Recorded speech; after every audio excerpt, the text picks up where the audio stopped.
So that was the verse on where we got our name as a church. I want to go to Mark chapter 4. I'll look at the first couple verses again real quick. So it says, again, Jesus began to teach by the lake. So we know here that Jesus was by the lake here. And then I want you to look at the second word in the second line, the crowd. So Jesus was teaching to the masses here.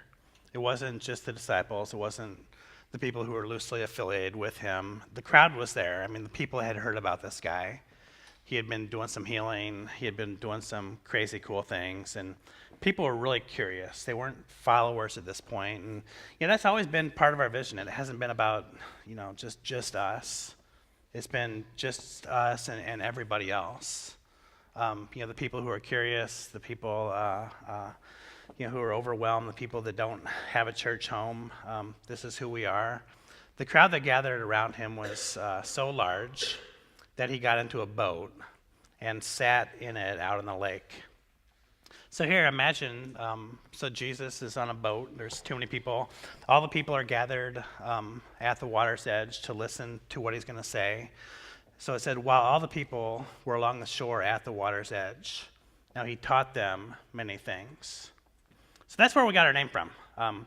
If you've ever wondered that, that's where it came from. The vision is this, that the people gather at the water's edge to hear the teachings of Jesus. And when we hear the teachings of Jesus, Jesus is going to do something in our life, and we're going to be different. Because we are different, then the world that we live in is going to be different. That's the vision. That's how it all started. And so when the teachings are done, so if you're in the youth group and you leave Beetle Middle School, or you leave your host home for that night, if you're in an adult small group and you leave your host small group for the night, if you come to worship and the pastor says something like, have a great day, we'll see you next Sunday. When the teaching is done, what we do is we go to our homes and our apartments, we go to our schools and our workplaces, we go to the neighborhoods that we live in and the places that we hang out in. And what we do is we live out the teachings that have been heard at the water's edge. Now, if you're new to us this morning, if it's your first time here, if you woke up this morning and thought it's a new month, it's a new season of my life, I'm going to try to go to church today. Okay, so this is going to be a weird worship service. Come back next week and things will be back to pretty much normal again. I remember one time I went to a church that a friend of mine was a pastor at, and I was actually there for a different reason. And he was really curious to know kind of what outside eyes thought about the worship service. I was very kind and said, it was a good service and everything. But what I would have probably really said is, okay, yeah, I went to a church service and it was like a business meeting broke out. And this is actually going to feel like a little bit of a business meeting this morning. So many of you know that today is my last day as a pastor here until August 15th. I'll be back here at Millard West on Sunday, August 21st. God has led me to a season of renewal in my life. I hope that it's going to be spiritual renewal, emotional renewal, relational renewal, physical renewal. I've said thank you many times for this gift to you, and I want to say once more thank you. This is wonderful experience. It's wonderful possibilities that you're given me and the family as well.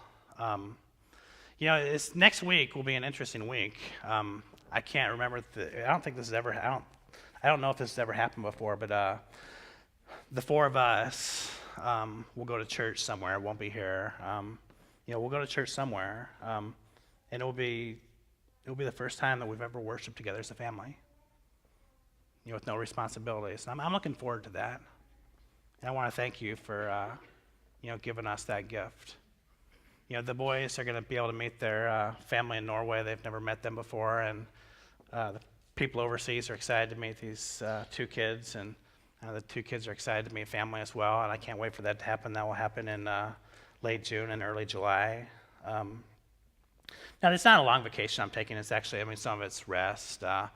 But some of it's work as well. There's a couple books that I'm trying to finish, and I can spend focus time on those things. But the main thing is I do have one goal, and I want to share that goal with you. The goal is that I come back as a healthier pastor and leader. That's my goal. Someone who's more patient, someone who listens better, someone who's more courageous, someone who's more humble, someone who's closer to God, more filled with the Holy Spirit, more committed to Christ. I would love if God could do that work in me this summer. I want to return as a better preacher, more joyful, more creative, more biblical, more faithful, more relevant. Someone after the first service came up and said, "Yeah, you need to come back as funnier too." So I'll work on that one. Either that or I'll just let him give me material between the two services.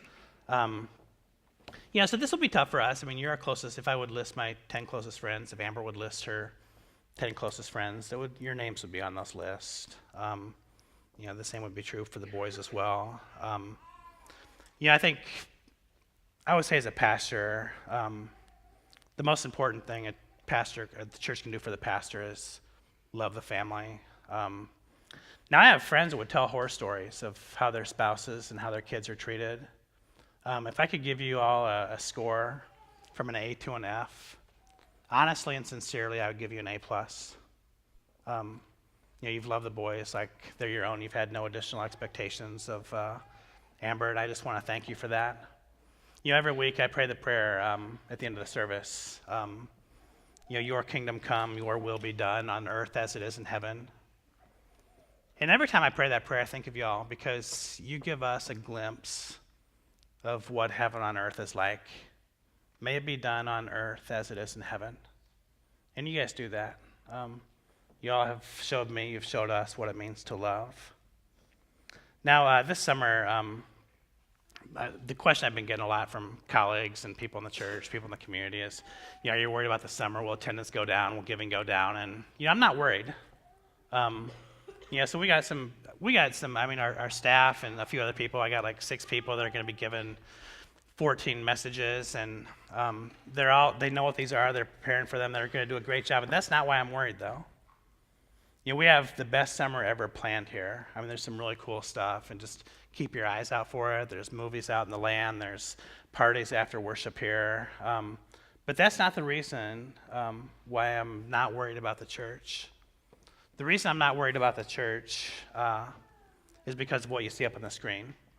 Great churches aren't built on the talents of a few, but on the sacrifice of many. Now, the church, it is about one person. His name's not Craig, his name is Jesus. But the church is built because of people like you.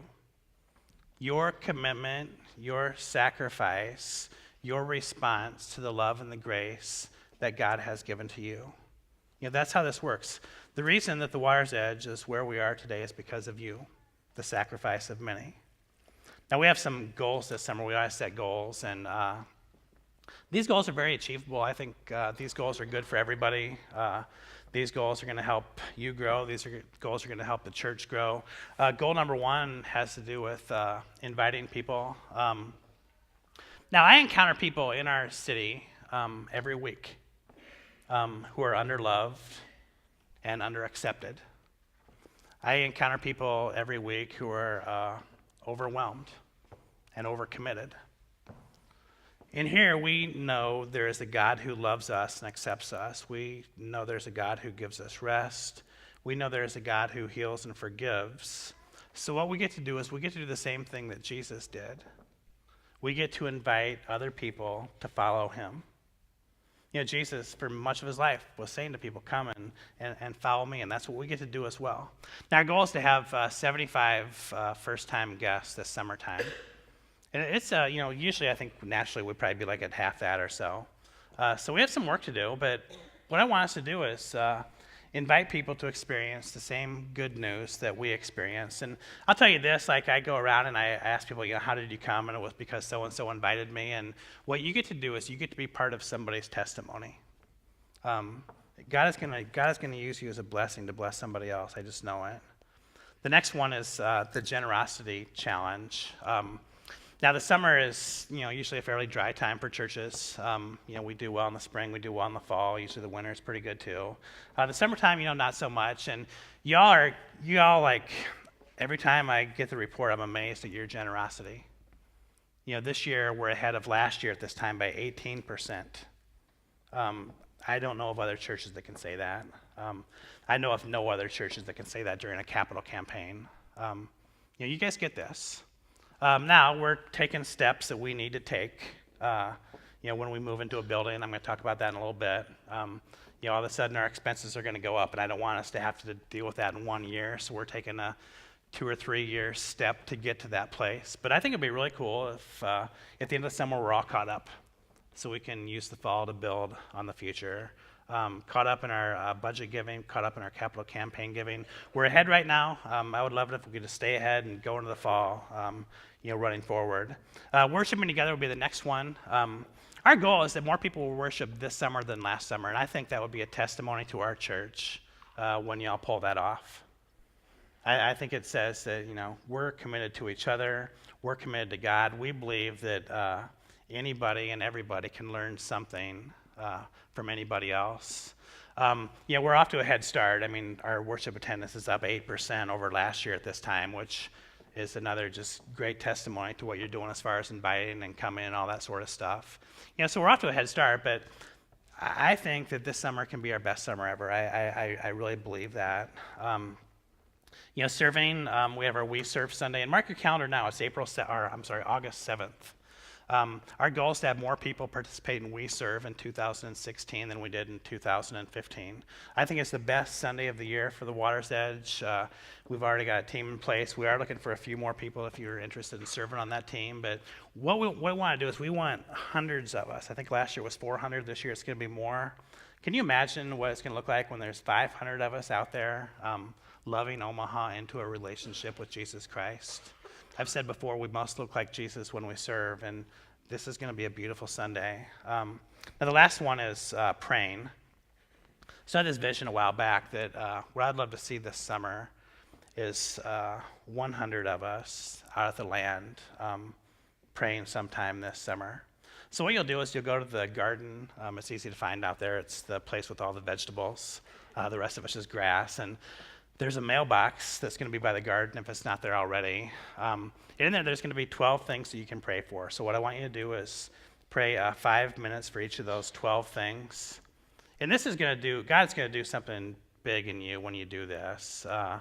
It's going to be so cool for people to drive by on Harrison Street, to look out their back windows and see people praying all over this property. That's going to be, if you're in a small group, I think it would be a really cool small group activity. Don't meet at someone's house one night. Go out to the group and go out to the land and just pray for an hour. I think it'd be a great activity if your family's going to take a walk. Instead of doing it around the neighborhood or the lake, go out to the land and just walk around there. There's enough green space out there to walk around for an hour and pray. I hope it's a lot more than 100, but 100 is the number we've said. So Jesus continues. He's actually starting here. The Bible continues. Jesus is preaching on the boat at the water's edge. The people are listening to Jesus. And here's what he said. A farmer went out to sow his seed. As he was scattering the seed, some fell along the path, and the birds came and ate it up. Some fell on rocky places where it did not have much soil. It sprang up quickly because the soil was shallow. But when the sun came up, the plants were scorched, and they withered because they had no root. Other seed fell among the thorns, which grew up and choked the plants, and they did not bear grain. Still other seed fell on good soil. It came up, grew, and produced a crop, some multiplying 30, some 60, some 100 times. Now, you think that Jesus might be using exaggeration here, but he's not. So we actually had a garden last year at the church property, and I planted some butternut squash. So I just had 3 little seeds, and I had this little hill. They said make a hill, put 3 seeds in the thing, push it down, put dirt over it, water it. So just like 3 little seeds, like they don't even take up like a fraction, like the palm of my hand. And I wouldn't go out there all the time, but every time I go out there, like this butternut squash was like taking over. I mean, I had more butternut squash than like I knew what is possible. I mean, I could have if I would have let the butternut squash, it would have taken over West Omaha. Seriously, it would have been in your yard, climbing your fence and your house and on top of your roof. So one little seed, it did that. And Jesus is talking about God's economy here. And if we just plant one little seed, God's going to do the rest. We have a very fertile piece of 23-acre ground in southwest Omaha. For generations, this has fed people physical food. The corn and the beans have most likely produced oil and fed cows and pigs that have fed people. But we're not going to feed people with that ground anymore. We're going to feed souls. The more important diet of hope and forgiveness and grace and love. Now, there's an opportunity in front of us, and it's so fertile. They're starting construction on an apartment complex a quarter mile to our east out there. There's going to be 1,000 people that can walk to church. Some of these people are going to be starting their lives. Some of these people in these apartments are going to be restarting their lives. Some of these people are going to be recovering in their lives. And they can all walk to the water's edge to hear the teachings of Jesus. There's going to be no Protestant church within a few miles of us.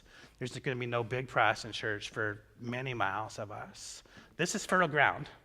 There's an opportunity for us to do something big for God in this city, in this generation, at this time. Now, it's never been easy for us as a church. It just never has. And I think about the people of Israel in the wilderness. It was never easy for them. But there was a day when they were able to cross that river. There was a day when they were able to walk into Israel. There was a day when they were able to claim Jerusalem as their own. But it was never easy for them, and it's not been easy for us. I remember our first goal was just to gather enough people so like a worship service would feel full. Back in those days, we were at Russell Middle School, and what we did is we invited people to the water's edge to hear the teachings of Jesus, hoping that Jesus would do something in their life and through their life. So we got that one done. We moved here. We went to 2 services. Now we're building buildings and all that sort of stuff because the narrative, it continues. It's our first big issue was volunteerism. Now, some of you in the early days, you're going to remember these days. So after like about 2 months of doing this, we started off with like 200 people our first Sunday, and then because of my preaching, it went down to like 75 people, and it stayed there for a while, and it's kind of gradually grown. But we had volunteers. So after like 2 months of this, the volunteers were saying, "Okay, Craig, we can't volunteer every Sunday morning all this time for the rest of our life. You gotta give us a break here." I'm like, "You just need to suck it up for Jesus here." That you laugh. They didn't laugh at the time. But now, it's so cool. I would compare our volunteer structure against any other church. The 80-20 rule does not apply to us, and you guys get this. We have a volunteer celebration thing, and we have over 400 names on that list. I can say that a huge percentage of you, and that's just the work you're doing here. That doesn't include the youth group stuff and the Sunday night stuff and all that sort of stuff. You guys get this. And then we started talking about buying land, and this was not easy. We did it at the perfect time. It was back in 2010, and where the market at this time was still lousy for sellers, was great for buyers. But it still wasn't easy. We'd go to places and it was too expensive. We didn't think it was big enough. It wasn't in the right place. Something would come up. And then one day we actually pretty much landed at what we thought was about the perfect site, what we thought was a very fair price. We've had 2 campaigns to finance the land and the down payment on the building, the We Imagine campaign, the From the Ground Up campaign. This was not easy. And I make no implications that it was, because some of you worked so hard on these campaigns. You gave so much of your time. You gave so much of your energy. So many of you have committed so much of your financial resources. Between these 2 campaigns, a church like us has been able to come up with over $3.5 million that we're going to invest in God's kingdom. Now, as a church, we have some really cool stuff. We're young, and we're also large. Now, this is the best matrix if you're going to be a church. We get to try new things. We get to look for new people to serve. We're reaching people of all ages, men, women, and children. Last week, we confirmed 31 students. That's by far the biggest class that we've ever had, and there's bigger ones to come. This year, we're sending 110 people on mission trips this summer. We're sending them to West Virginia, to Minnesota, to Belize. These people are going to give 4,500 hours of service. medical stuff, housing stuff, kids stuff, making the world a little bit better place. We've collected over 120,000 pounds of food for hungry people here in Omaha. As a congregation, you have given tens of thousands of dollars over the years to our missions in Belize and Uganda. And what the cool thing about this is you've given all this to people that you will never meet. And that's the true Christian definition of love, is loving with absolutely no strings attached and no expectation of return. You know, I would venture to guess that we as a church have either saved or enhanced thousands of lives for these two missions. You know, so we're young and we're large. Now, this does create a challenge as well.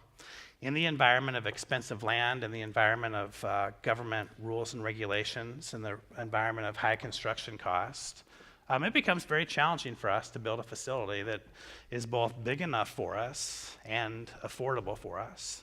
Imagine, you know, we're basically buying a starter house, and we're trying to fit hundreds of people in that house. So the building team has worked very hard to get to this point. They've worked at this for 2 years. They've had dozens of meetings. They've listened to the congregation. They've listened to y'all.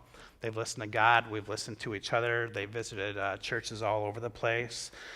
There's been meetings when this team has left very discouraged, wondering if this is ever going to happen or not.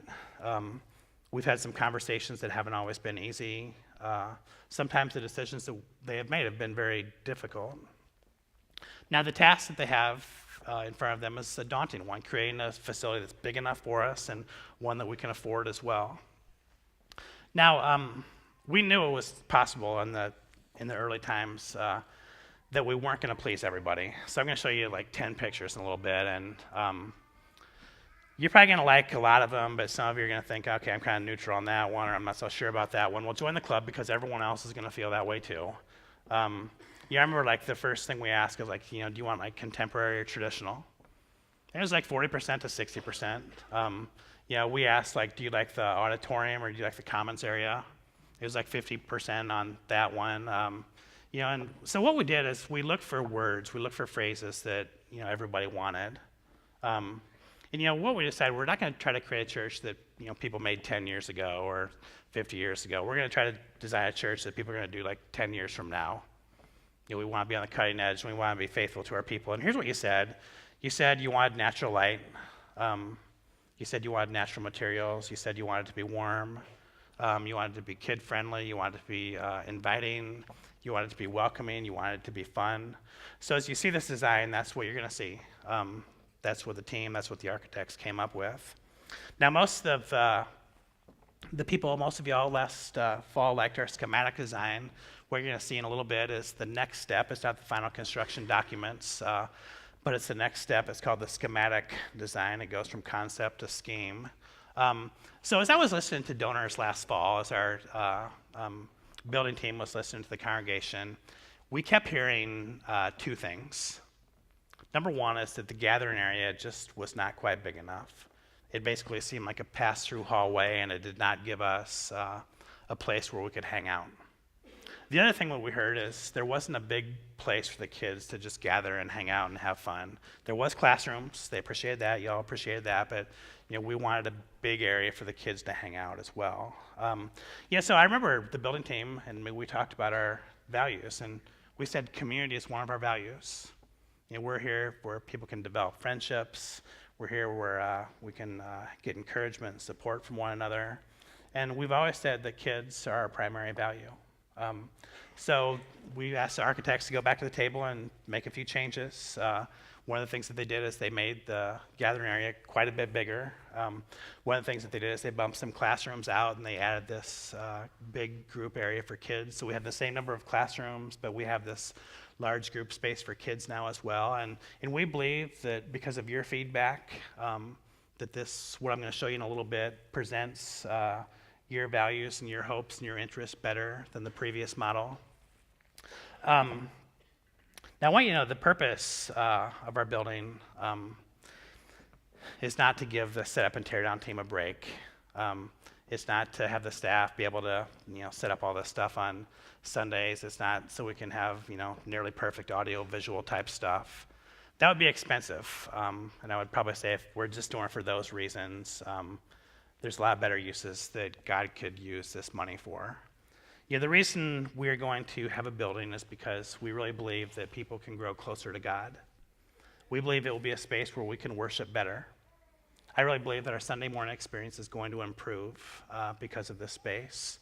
I think it's going to be a place where our kids' ministry can improve. I believe it's a place where friendships and community can be deepened. I believe that we can serve our surrounding community better with the building that we have 24 hours a day, 7 days a week.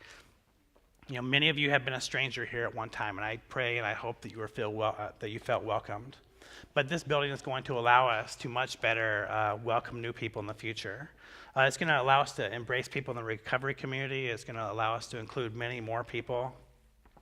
And it's going to be a physical and a geographical reminder of God's presence in West Omaha from this point forward.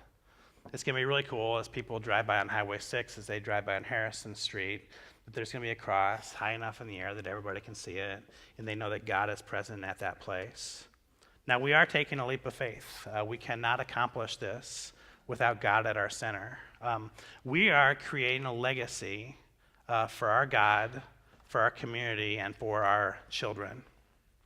Now, in the last 2 weeks, we've gotten the stuff back from the architects. Kevin is here this morning. He'll be out in the lobby afterward if you want to talk to him. Our building team members will be as well. The building team and the leadership team voted unanimously to approve the bigger project with the bigger gathering area and the large group space for kids. The footprint has gone from about 22,000 square feet to 25,000 square feet. So the footprint is about 15% bigger. The cost as well is going to be bigger. It's about 8% bigger. So 15% building, bigger building, 8% more cost. Now I'm going to show you some pictures. And what I'm going to show you, you're not going to see luxury. You're not going to see a building filled with a bunch of high-tech gadgets. This is certainly not more space than what we need. This is the first step. The plan is to grow into this campus so that one day this campus will be full of people in West Omaha and Elkhorn and Gretna, all over the place. The first one I want to see, you're going to see it from the outside. So if you're flying over like a plane, if you're climbing like a really tall ladder on Harrison Street, this is what it would look like. And you can see the parking lot. There's houses all behind there now. That's rendering without all the houses behind it. So this would be looking from Harrison Street. This will be facing Harrison Street, probably a couple hundred yards off of Harrison Street. So the building, in this case, will face to the south. Now here's what it looks like from the east. So you've come in on Harrison Street, and you're coming in on the east side of the building, looking to the west. You can see the kids' areas off to the right. You can't see the whole thing there. The sanctuary is going to be on your left. There's going to be some gathering area and the kids' check-in area in the middle there. Now the next picture we have, this is going to give you the best look at what the church looks like. So here on your left at the top, you're going to see the large space is that's going to be our worship center. You can see that this gathering area, just to give you an idea of what the gathering area was, it was about a third of this size. So literally it wasn't much bigger than a hallway. So now you can see that it's about 2 times that size. There's going to be plenty of room for us to gather on Sunday mornings. One of the really cool features is we ask people, what do you like about the auditorium? What do you like about the commons area? You remember when we were asking all those questions. And one of the things that we heard over and over again is you like the kind of the dedicated, no distraction feel of the auditorium, but you like the openness and the community of the commons area. So you'll see there's 3 garage doors, or basically like overhead doors. They're going to come up. So you really get the best of both worlds. When worship starts, we can open the doors surrounded by the brown in the center. Those are fixed doors that have to be there because of a fire code. But you'll see the 2 garage doors on the right and the one on the left. Those can open and close, so we can open those up as the service is over and everybody can gather together so it has the feel of the commons area. And then once we get started with the worship, we can close those things, and it has a dedicated place where we can totally focus on worshiping God. It's going to be an overflow space for us as well out in the gathering area. We can open up the doors. So on times like Christmas, Easter, confirmation, this room's going to seat about 475 people. This room right here seats about 550. Our room's going to be a lot more efficient in the case that it's a church. But on days like Easter, Christmas Eve, when we could have 700, 800, 900 people, we can actually open up the doors. You can see the little monitors above the garage doors. So even if you have an obstructed view partially, we'll open everything up. It will feel like one great big space. So I thought that was really cool. One of the things in the center there is off to the left is, the right will be the bathrooms. That's the 2 gray doors and the wood surrounding it. The check-in area for the kids ministry is right to the right of that. So you can see that's a very safe, secure. One of the values that we had is when your kid comes here, we want your kid to be safe. So there's going to be a secure check-in area there. To the right of that, you're going to see a conference room where adults can meet. There's going to be a workroom. This will be like where a copier, some dedicated computers will be. The next space is the kids area, the big kids area in the middle. To the right of that, it's going to be or to the left of that, it's going to be some mechanical stuff. So you can see that's a really cool area. We'll look at that closer in a little bit. Then everything to the right is the 8 classrooms for the kids. And one of the things I love when I see this is we have a significant amount of space in this building dedicated to our kids. I don't want to say that we're a church that values kids first unless we're willing to back that up, and that's what you see here. All right, so the next one is going to be our gathering area. So this is what the church is going to kind of look like on the inside. There's a schematic design. It's not like a final design, but the ceiling's high there. It's almost 30 feet high in that area, so we've done some stuff to lower the ceiling in some of the areas. You can see the overhead doors, what those monitors might look like. This is going to be a great place. I hope you all want to come early. I hope you all want to stay late, because to me that's what the church is about, a bunch of people loving God and loving each other. There's another side to the gathering I'm going to show you now. This is kind of like a coffee bar area, so if you get donuts, juice, coffee on Sunday mornings, this is where you'll go. This is something y'all have loved over the years. It's part of who we are.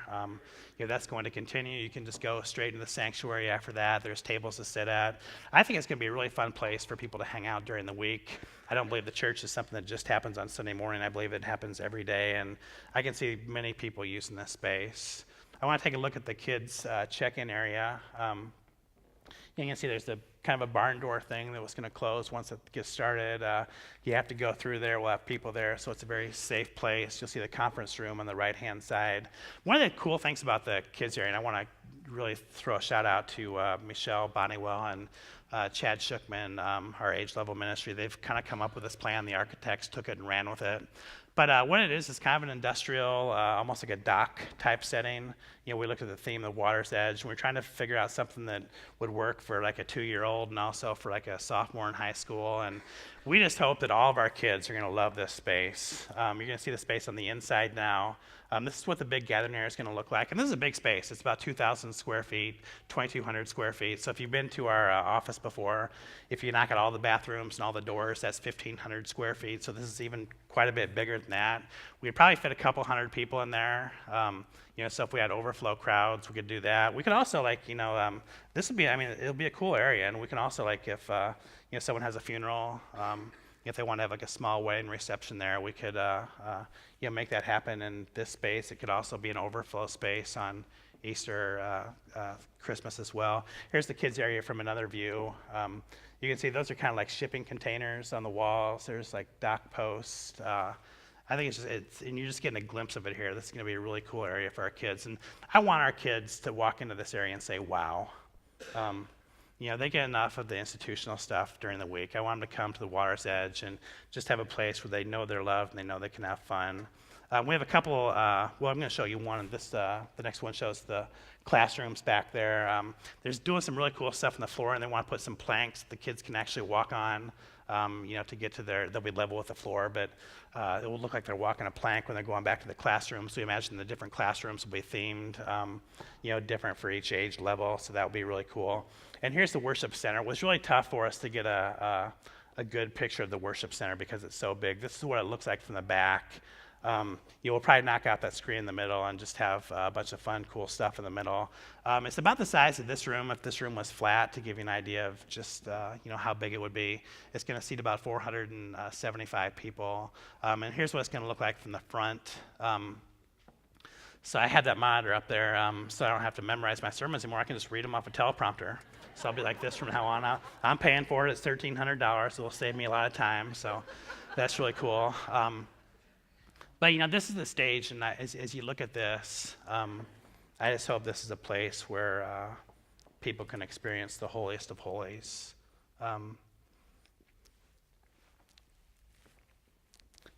the whole thing, it'll be a place where, those confirmations will happen, where those kids say, I believe in Jesus. It'll be a place where people can come and say, I do. It'll be a place where we say goodbye to some people. This will be a holy place. It's fertile ground, and God is going to do the multiplication. Now, I want to talk about money for a little bit. As a leader, I am committed, and I've always been committed to having us get into no more debt than we can afford. I've got too many pastor friends that spend too much of their time paying off big debt.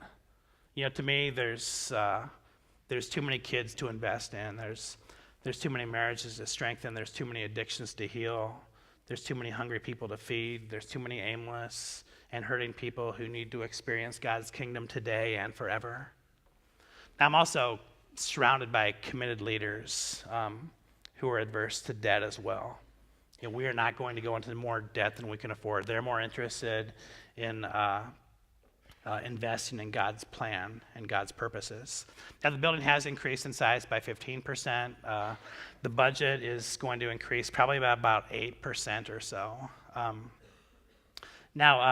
The cost of the building will continue to be defined as it gets closer. And the leadership team, me, the building team, we're all committed to making up the difference here. And here's how it's going to happen. This fall, we're just going to have a drive where everyone can participate. You can participate as much or as little as you want. So we're going to need to buy 500 chairs. For the Finnestead family, there's 4 of us. If we bought 4 chairs, it's $400. If we sell all 500 of those chairs, that's $50,000. That's going to pay for a big chunk of the shortage. We have to plant 137 trees per the city of Omaha. Each one of those trees has to be a certain size. They're probably going to cost like $200 each. If each of our families buys a tree, there's another $20,000 or $30,000. If you want to take care of the theming and the furnishings for a classroom, it's probably going to cost between like $4,000 and $5,000. We don't know the number yet exactly. But if we can get 8 families to do that, it could be your kids, it could be your grandkids, it could be the kids that walk into the front door and bring a smile to your face. If we can get 8 people to do that, that's $32,000. So you can see that already we're getting fairly close to making up the difference. This fall I'm going to be looking for new donors to the campaign, people who are new to our church, people who do not go to our church but are supportive of our church. And if you feel God tugging on your heart, if you're new in the last year, we've had a lot of new people. Talk to me. You can talk to me like in the next 45 minutes, or you can wait until the fall. You can pray about it all summer.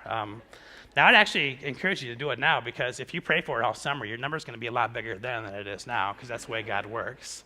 But, I'm going to do that. We're going to identify activities that might be accomplished by volunteers to reduce costs. So there's a lot of things that we can do as a church. And then if necessary, we can delay some of the finishings on the outside or the inside to make it to that place where the debt level is very comfortable with our church leadership. Our builder is going to be Dan Pierce Construction. We sent out what they call it, a RFP, a request for proposal, to 3 builders. 2 of them interviewed. Dan was great. Now, Dan and Mary have actually been members of our church since day one. They have been so generous, so supportive of the mission here. But that's not the reason we hired him. We hired him unanimously because their resume and references just stood out. Like, Dan has extensive experience building large residential houses here in Omaha, a lot of commercial projects. His fees were lower than the other companies. And I'll say this, like, Dan has already invested countless hours in coming up with numbers and helping us with so many things. He's connected in the church. He knows a lot of people. And we were convinced that Dan was going to be able to deliver this product on time and on budget. # no pressure, Dan. The timeline is the question I get the most. We are going to break ground in the spring. We just could not pull it off this fall. We tried, it could not happen. So we're not going to be zoned residential until October. The city will not allow us to move any faster. They just have meetings and we have to abide by all that stuff. Building permit takes a little bit of time after you get the zoning changed. So for us to break ground, say November 1st, to build a project like this in the winter time, it costs a lot more than if you build it in the spring and the summer and the fall. you have to pay for heating, you have to pay for the constructors to keep warm and do stuff that keeps the materials warm. And we did not think that was going to be good stewardship of the money that you have given. Another thing is, wait until the spring. It's actually going to allow us to open up the church at the optimal time. We're looking probably around Thanksgiving of next year. So if you open up a store, you don't want to open up like in January or February after Christmas is over. You want to open up in like October before it comes. And really the busiest time of the year for churches is October through April, and this will allow us to open up at the big time. So we're going to do a big launch and include as many people as possible. And one more thing is we're going to have to actually pay less interest because 6 or 7 more months of money from the capital campaign will have come in. So we're going to get some cost savings that way as well. Here's the next steps. We're going to look at finishing up these zoning approvals. It's been a lot of work. Number 2, we're going to complete with the design development with detailed plans. So what you saw a little bit ago was the schematic design. What you saw last fall was the concept design. What you'll see probably in July is the completed design development. And then by the middle part of the summer, we're going to have pretty secure cost estimates on what all this stuff is going to cost. Number 4 is we're going to have a detailed funding plan in place. And then after all this stuff, we're going to communicate a lot along the way. You're going to have lots of time to ask questions, to give feedback, and ultimately vote to approve our plan moving forward. So I want to say this. The soil is very fertile. We as a people, we as a church, have a chance to do something no other church in Omaha is doing right now, and that's constructing a new building. It's going to take all of us. It's taken all of us to get to this point. It's going to take all of us to finish. But I want you to know that if it's around Thanksgiving of 2017, that you're going to walk into that building, and you're going to see something a lot more than what I just showed you. You're going to see what an extraordinary and amazing God can do through a bunch of ordinary people. You're gonna see God's provision through the sacrificial response of His children working together. So on the night that Jesus was betrayed, He took the bread and He blessed it and He gave thanks and said, "Friends, this is my body that is given for you. When you eat of this, do so in remembrance of me." And likewise, Jesus took the wine, He blessed it, and He gave thanks and said, "Friends, this is my blood. It's the blood of the new covenant that has been poured out for you, and the forgiveness of your sin. When you drink of this, do so in remembrance of me." So let us pray. Almighty